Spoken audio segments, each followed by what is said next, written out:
Jadi Desa Gading, Kabupaten Mojokerto menjadi salah satu desa yang memiliki pisang Cavendish yang melimpah. Oke, berat banget. Bu, mau pisang Bu? Mau?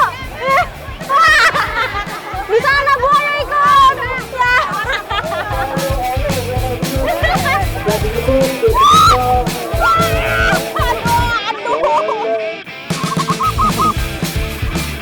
Nah, jadi ada inisiatif tersendiri dari Desa Kampung Perkutut ini. Beberapa yang tidak diikutan lomba mau dilepas liarin lagi kembali ke alam.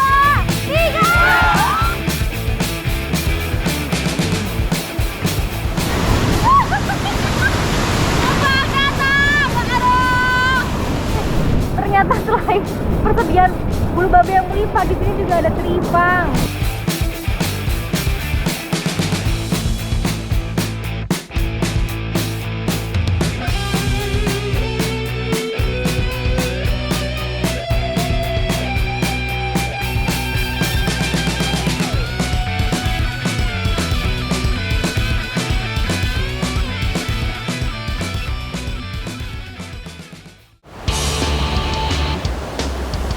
Pantai selatan yang membentang di sepanjang Pulau Jawa menyuguhkan pemandangan indah dan juga hasil pesisir yang melimpah. Salah satu hasil laut yang kaya manfaat antara lain adalah bulu babi. Memiliki habitat di bebatuan karang, bulu babi dapat ditemukan dengan mudah di Pantai Jojogan, Kabupaten Wonogiri. Nah, hari ini saya mau mengikuti aktivitas sebagian warga pesisir Pantai Jojokan untuk mencari salah satu hewan laut dengan cara yang cukup ekstrim. Ikuti jejak saya, jejak petualang. Memasuki bulan Oktober hingga bulan Mei merupakan waktu yang tepat untuk berburu bulu babi. Dalam rentang 8 bulan tersebut, hewan berduri ini memasuki musim kawin, sehingga bagian yang dapat dikonsumsi, yaitu telurnya, telah berkembang secara maksimal. Ini dia yang kita cari, yaitu landak laut atau biasa disebut bulu babi. Jadi kita ngambilnya itu nggak boleh ngasal, karena ada beberapa ukuran. Ini yang udah tepat, sekitar umurnya 6 bulan ya Pak, sebesar inilah, ukuran sedang, jadi udah pas untuk diolah. Membutuhkan usaha ekstra untuk bisa mengambil bulu babi dari celah-celah karang. Saya juga harus berhati-hati agar terhindar dari tertusuk durinya yang beracun.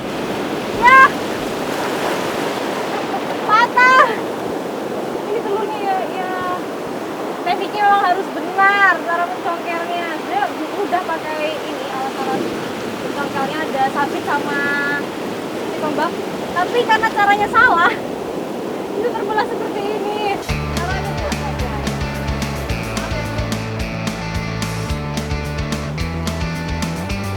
Jadi emang cukup sulit ya mencari bulu babi ini karena dia berada di sela-sela karang, tersembunyi di situ. Terus kita mencongkelnya pun juga harus tepat, kalau enggak bisa terbelah-belah kayak saya tadi. Bu!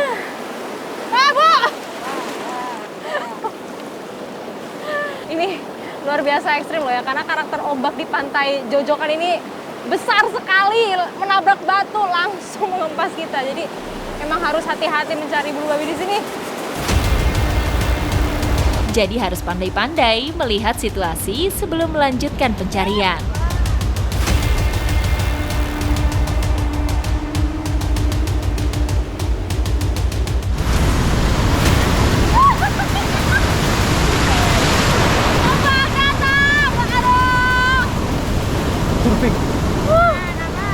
Udah harus kuat dan harus tenang juga. Jadi kalau ada gelombang datang kita mengamankan diri dulu, baru kita ke gelombang turun dan mencari lagi, karena sulit juga untuk dilihat bulu babi ya.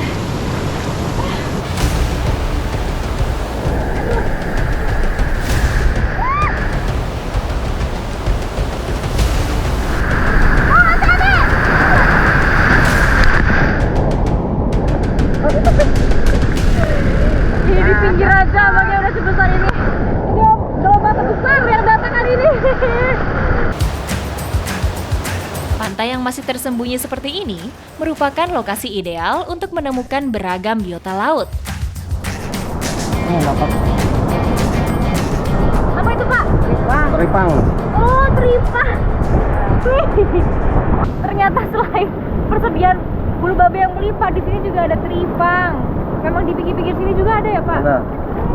Salah dapat tripang kita. Kita kumpulkan juga ya Pak. Bisa? Ini bisa dimakan kan? Bisa.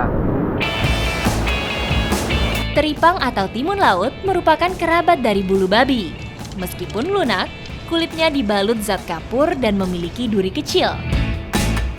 Kandungan proteinnya yang tinggi membuat teripang banyak dicari untuk jadi sumber lauk bagi masyarakat pesisir.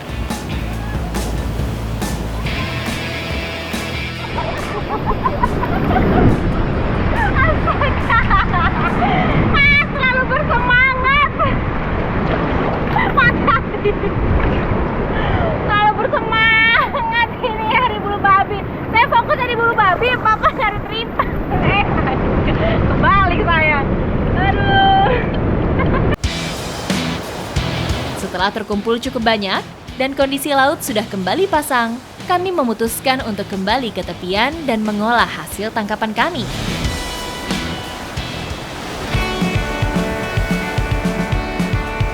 Mengolah bulu babi dan teripang membutuhkan sedikit usaha ekstra.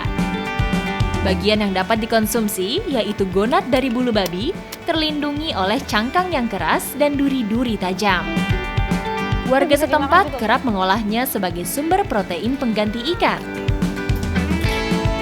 Nah, ini dia bulu babi dan tripangnya mau kami masak. Ditumis Bu ya? Ditumis, tapi sebelum ditumis tripangnya harus direbus dulu sama Pak Giarno. Saya bantuin Bu Marmi congkel-congkelin isi dari bulu babi. Tapi ini harus hati-hati ya, karena yang kita ambil harus yang kuningnya saja. Yang hitam-hitam ini adalah kotorannya. Dibuang ya Bu. Di Indonesia sendiri, bulu babi belum menjadi sumber protein favorit.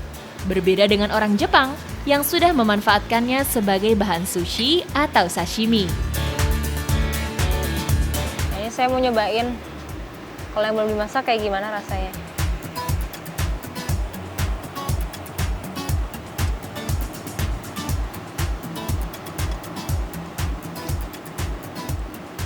Rasanya asin, lembut, kayak telur kepiting tapi lebih lembut lagi. Ada rasa amis-amisnya gitu. Bisa sih dimakan gini aja, di sashimi. Di balik cangkang dan durinya yang beracun, gonat bulu babi sangatlah aman dikonsumsi mentah-mentah.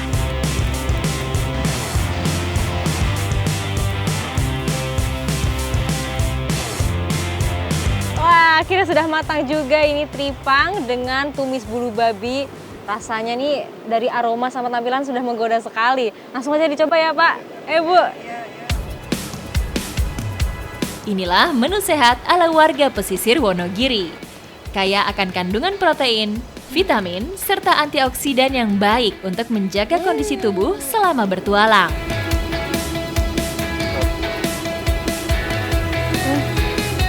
Ini baru pertama kali saya makan tripang. Ternyata kenyal-kenyal banget. Teksturnya kenyal tuh sampai ke dalam itu agak sedikit keras seperti tulang ayam yang muda gitu.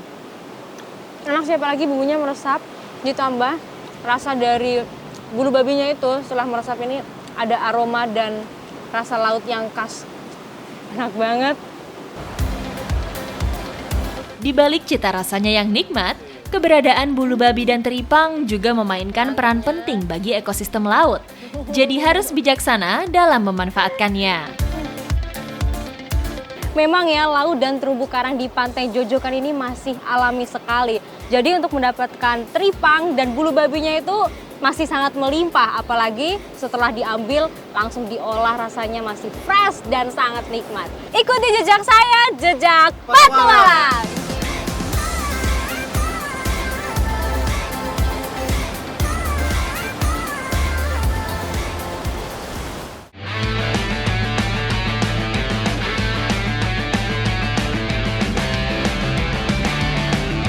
Perkutut dan budaya Jawa seperti sudah menjadi kesatuan yang tidak dapat dipisahkan.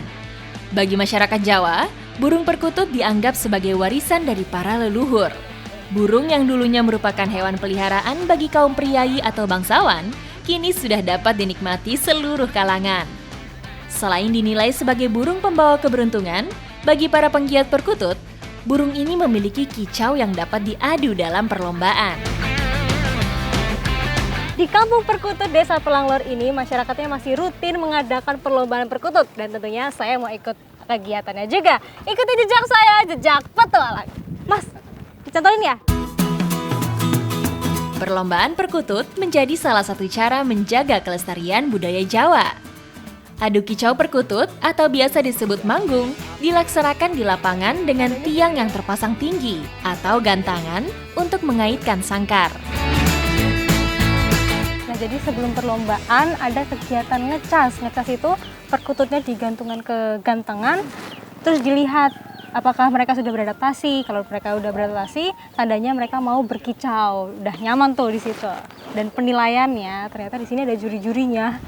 Dan waktu penjurian harus hening semua supaya kita bisa melihat dan mendengar perkutut mana yang bergerak mengeluarkan kicauan. Perkutut yang siap dilombakan harus dilatih secara rutin di gantangan seperti ini, agar terbiasa dan dapat berkicau dengan leluasa. Persiapan untuk event Perang Bintang dimulai. Dalam perlombaan perkutut ini, yang dinilai adalah jumlah ketukan kicauannya.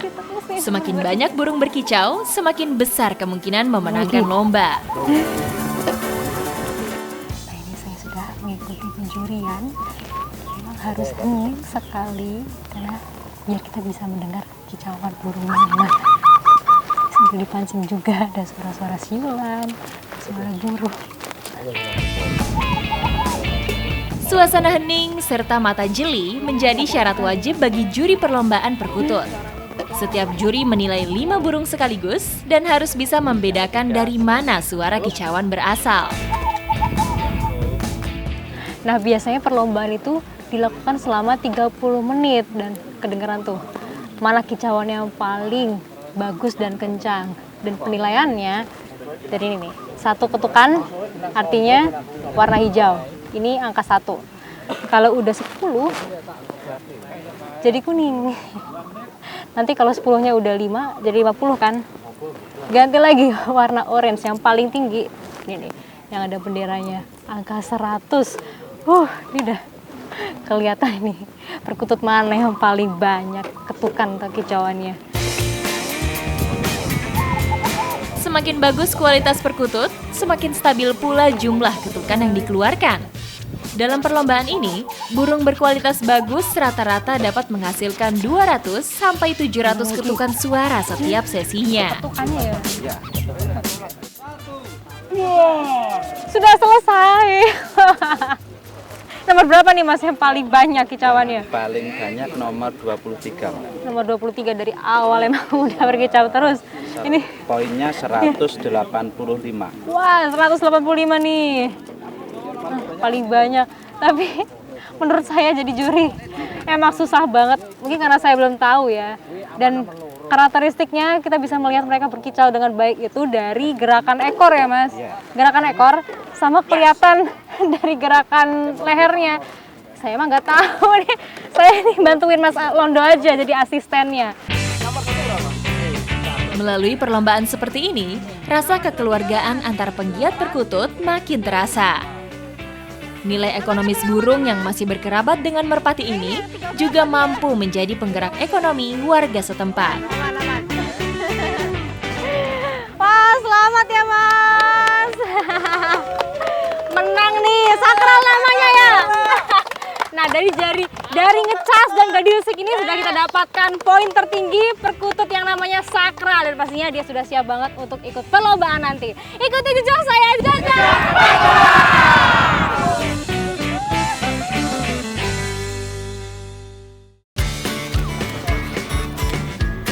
Salah satu daerah penghasil burung perkutut yang sudah lama tersohor adalah Desa Pelanglor, Kabupaten Ngawi. Bukan hanya sebagai hasil budidaya saja, melainkan juga dilatih menjadi bibit unggul sebelum dijual keluar daerah. Wah, ini saya lagi berjalan di sekitar Kampung Perkutut dan unik sekali ya, karena di setiap rumahnya, di depan-depan rumah itu tergantung perkutut dengan kandangnya. Dan biasanya tuh pemilik perkutut rata-rata punya 50 ekor ya Mas ya? 50 ekor 50 sampai ribuan ekor. Sampai ribuan, kayak namanya kamu perkutut. Kontur alam Kabupaten Ngawi yang dikelilingi hutan jati merupakan habitat yang tepat bagi perkutut liar. Yang banyak memiliki banget. perkutut, peternakan perkutut ya ini Mbak Waji. Banyak banget kandangnya. Assalamualaikum. Nuwun Pak. Nah, ini yang memiliki Halo peternakan perkutut. Pak. Membudidayakan perkutut terbilang cukup mudah. Periode bertelur yang singkat, yaitu setiap 2 bulan sekali, membuat perkutut dapat berkembang biak dengan cepat. Sekali bertelur, perkutut dapat menghasilkan 2 telur. Namun tidak semua telur dapat menetas dengan sempurna. Nah, jadi memang setiap kandang tuh harus dicek dulu apakah sudah ada perkutut yang bertelur. Nah, ini dicek Pak Haji udah ada nih. Ada 2 telur tapi nggak semua itu bisa menetas ya Pak? Iya, Karena ada yang membedakan. Ini telur yang bagus, tandanya cangkangnya kuat dan warnanya putih tulang seperti ini. Dan ini yang kurang bagus. Seperti transparan ya Pak? Iya, benar. Pemberian pakan merupakan bagian utama dalam perawatan perkutut. Perkutut yang merupakan herbivora diberi makanan berupa biji-bijian atau millet. Nah, biasanya pemberian pakan perkutut ini dilakukan 3 hari sekali. Jadi cuma 1 kali aja. Kalau berkurang, nanti tinggal tambahin lagi. Awet banget ya Pak? Berarti Awet. sepasang perkutut ini makannya dikit-dikit. Kebersihan kandang juga harus terjaga untuk menghindari kotoran yang menumpuk. Perlakuan terhadap perkutut ternak dan perkutut lomba juga harus dibedakan.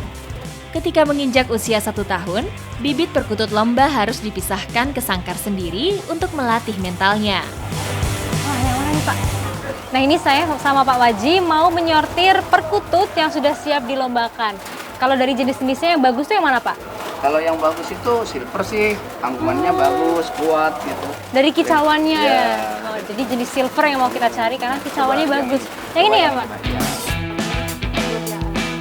Menyortir bibit perkutut ini harus memperhatikan jenis dan keturunan yang sesuai.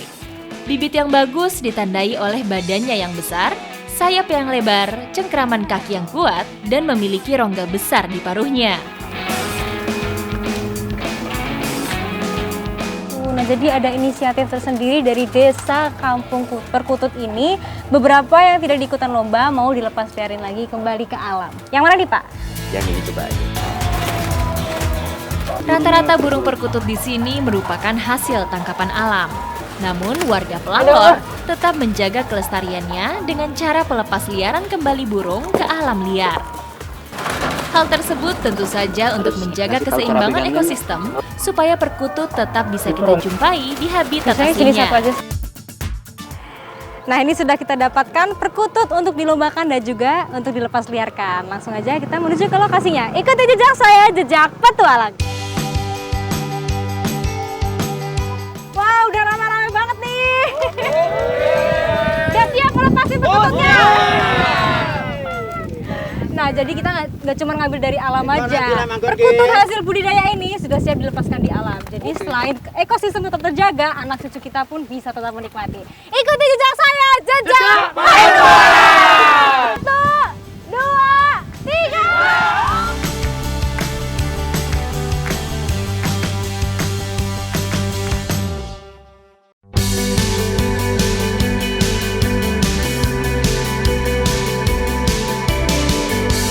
Indonesia dengan keberagaman suku dan tradisinya menghasilkan suatu kolaborasi budaya yang indah.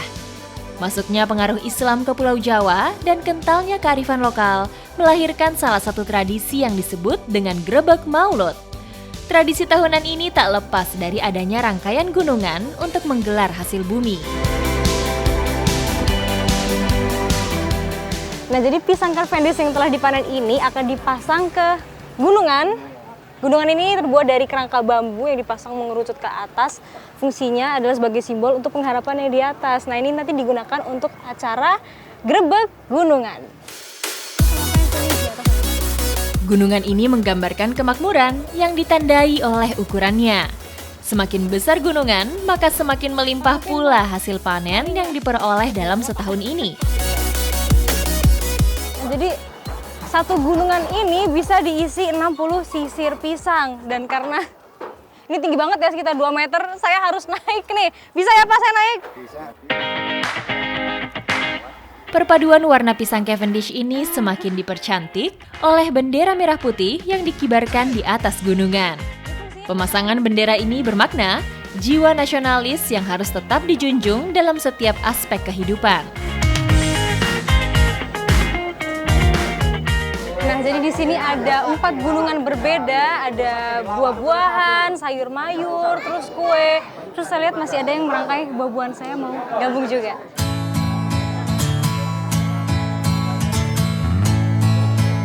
Jadi kalau pisang tadi kan satu sisir. Kalau ini buah-buahan seperti kelengkeng, anggur dipasang memanjang seperti ini agar mempermudah saat masang di gunungannya. Gunungan yang berisi makanan, buah-buahan, sayur mayur ini pun telah tertata rapi dan siap diarak untuk prosesi Grebeg Maulud. Grebeg Maulud yang dilaksanakan di Desa Gading ini diawali dengan iring-iringan mengelilingi desa sejauh 6 km.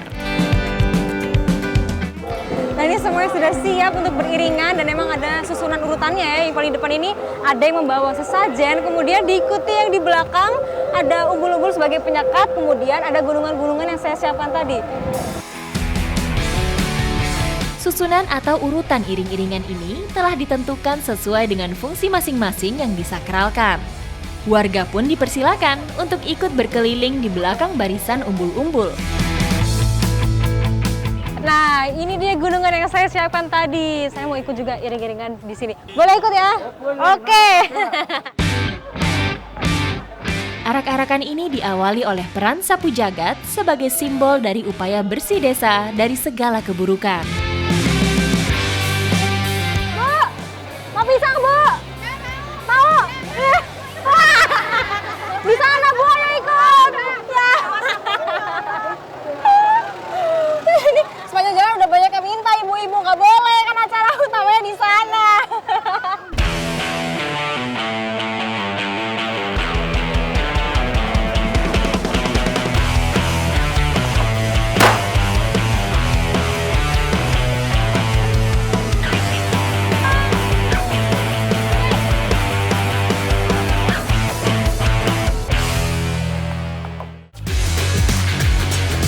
Puncak dari rangkaian Grebeg Maulud ini adalah proses rebutan gunungan.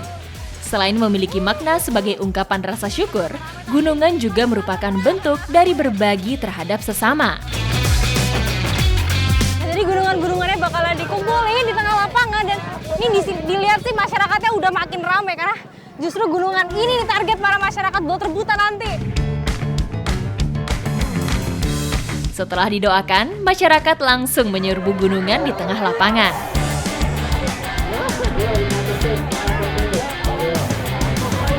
Saya pun tidak mau kecolongan start dan ikut proses rebutan gunungan.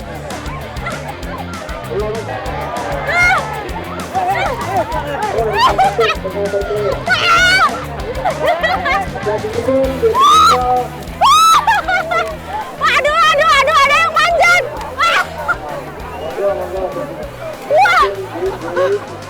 Wah, luar biasa nih, langsung keroyokan. Desak-desakan nih saya dapat sayur mayur. Lumayan lah ya, ada yang sampai manjat-manjat. Emang ini gunungan yang paling ditunggu-tunggu masyarakat. Dapat, bawa pulang.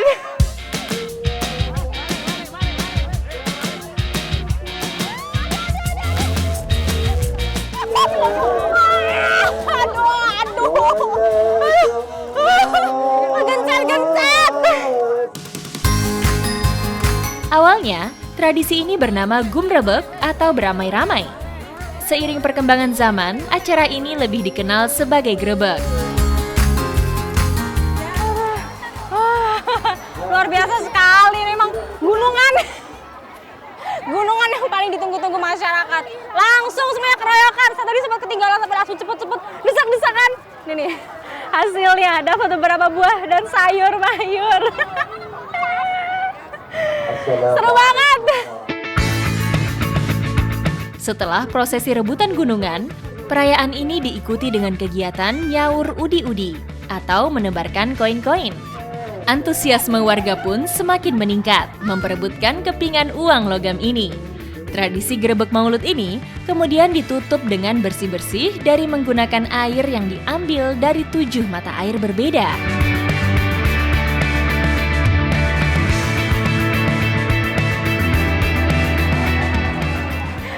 Akhirnya selesai sudah acara Grebeg Maulid atau yang biasa disebut Baraka. Dan memang ya, ini pengalaman luar biasa bagi saya bisa mengikuti langsung tradisi dari sebuah daerah. Dan kearifan lokal inilah yang harus terus dijaga dan dilestarikan. Ikuti jejak saya, jejak petualang.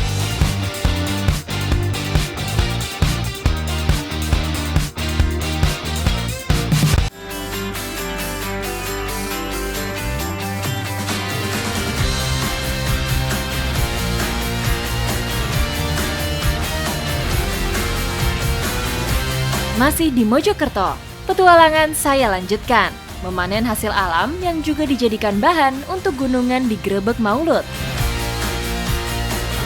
Pada lahan seluas 1 hektar ini, terhampar tanaman pisang Ambon putih atau yang lebih akrab dikenal sebagai Cavendish. Cavendish merupakan salah satu jenis pisang yang banyak digemari hingga ke pasar dunia. Rasanya yang manis serta kulitnya yang mulus memang menjadi daya tarik lebih. Jadi cara kita melihat pisang bisa diambil tuh dari bentuknya. Gendut-gendut, terus kulitnya juga mulus. Dan ini bunganya juga nggak terlalu keluar banyak ya Pak. Terus kenapa ditutupi bungkus seperti ini? Karena menghindari dari jamur. Kalau kulitnya rusak itu nilai jualnya turun ya Pak? Nilainya turun. Setelah 12 bulan dari masa pembibitan, pisang Cavendish pun sudah dapat dipanen secara berkala. Berat sekali, ternyata berat. Karena emang satu tandan ini isinya bisa 10-13 sisir. Kalau saya sendiri ngangkat, Yang lumayan lebih juga. relatif itu 8-9. 8-9 ya. Paling banyaknya 10-13 sisir. Petani bisa memanen hingga 100 tandan atau setara dengan 1,3 ton pisang Cavendish per harinya. Jadi Udah gitu dewasanya. cara ngambil pisang. Kita ambil dulu tandannya, baru ditebang pohon pisangnya supaya pertumbuhan anak-anak pisangnya lebih bagus lagi. Untuk mendapatkan hasil yang optimal, pohon pisang yang sudah dipanen langsung ditebang supaya tumbuh tunas baru. Wah, Pak! Wah, bisa juga ternyata. Berat nih Pak Agus kuat. Pak, ini nggak ditebang, Pak? Iya, kok ditinggalin saya? Iya, teman. Pak, kurang kuat saya, Pak. Digantiin Pak Agus aja deh. Nah, gitu harusnya. Dalam satu tandan pisang, bobotnya bisa mencapai 13 kg. Ini harus dipanggul di pundak. Coba Pak, tolong Pak.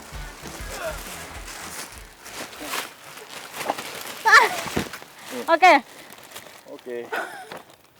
Berat dah. Udah lepas Pak? Udah dilepas. Masih di Bapak. Oke lah.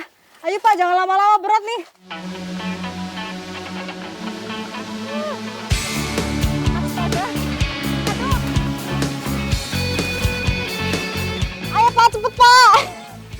Dikit lagi. Iya. Pak Ali pelan-pelan jalannya. Sini ya Pak.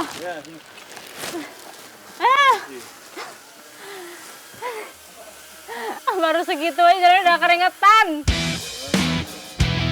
Pisang yang sudah diambil ini kemudian disisir. Dalam proses memisahkan sisir demi sisir pisang, harus berhati-hati untuk menjaga kualitasnya. Ya, Pak. Apa yang terjadi ini? Pisangnya rusak. Aduh, Pak Agus. Gimana, Pak? Nilai jual langsung turun. Ya, Buat gunungan nanti. buat gunungan nggak apa ya, Pak? Gunungan lagi. Selanjutnya, pisang masuk proses pencucian untuk membersihkan kulit luarnya. Ikuti jejak saya, jejak petualang.